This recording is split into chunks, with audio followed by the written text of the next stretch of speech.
easily the most common question I'm asked is how do you go about reading the market? So I'm finally going to sit down and show you how to go about it. Just going to do a couple of trades here while we wait for things to settle down, and then I'll just let it run and show you some indicators and show you what the market's going to do and why. See, I've just entered a trade and the market's gone straight against me and it's gone straight up. And there's a very simple reason for that. You look at the third favourite and it's come crashing down. About the equivalent size drift as the one that the favourite went up. So for this favourite to come back down, we're going to need the second and third favourite to go up. So we've already seen the third favourite go up there from 4 up to 4.8, 4.9 just about. And the second favourite's still coming down. So you see the favourite is still just sitting flat there because one of those moves is cancelling out the other. So you see that's at the bottom now, the second favourite, and it's starting to drift. So the favourite has come back down because the second and third favourite have drifted right out, and the fourth favourite there is just flat as a pancake, as you can see.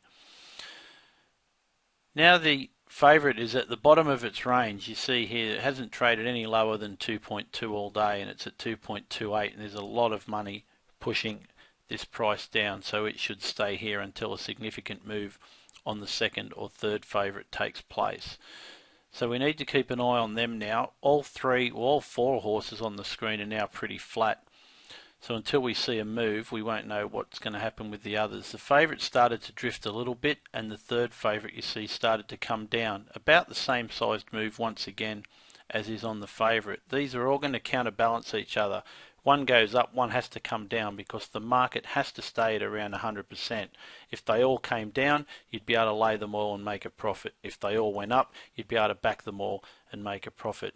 So I've just put a stop loss in there at 2.4. I'm just going to move it up a bit and put it up at 2.44. So if we get stopped out here, we're going to lose $7.60.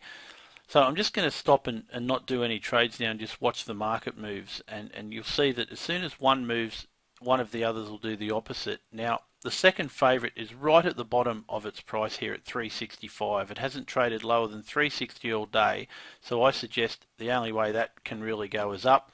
And the third favourite is right at the top at 4.7, and it can only come down.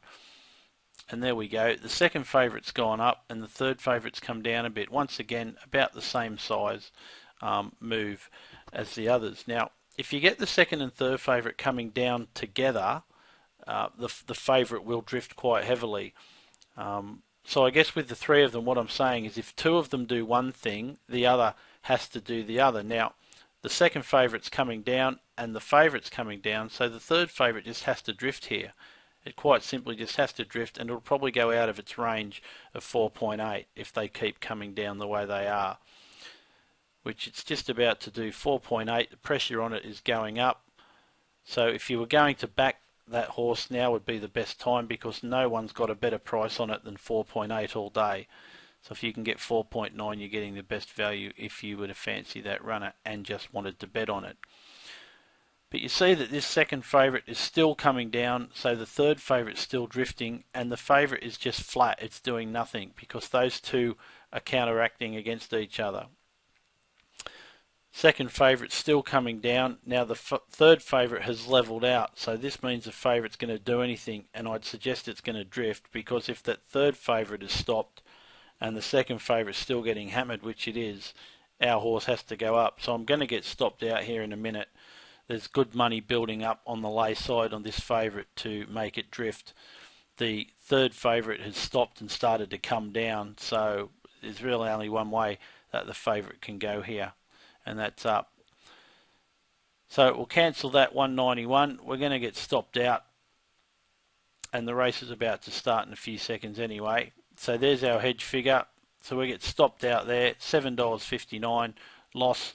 Race has gone in play. Now I recommend you don't do this unless you really know what you're doing, but this second favourite has really started to drift on the jump, which means that the favourite should in theory come down. Although it started to level out a bit. Just keeping an eye on this second favourite. If that drifts any more above 330, 340, then this one's going to come down. I'm going to spend too long doing this. There it goes, up to $3.80, $4 the second favourite now, so it comes down. So I'm going to get out at $2.18. As that second favourite really drifted, the favourite comes down, and there we go, we're out.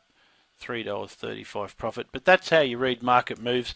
Just watch 3 or 4 horses together, and often you can see one move a few seconds before the other one does the opposite.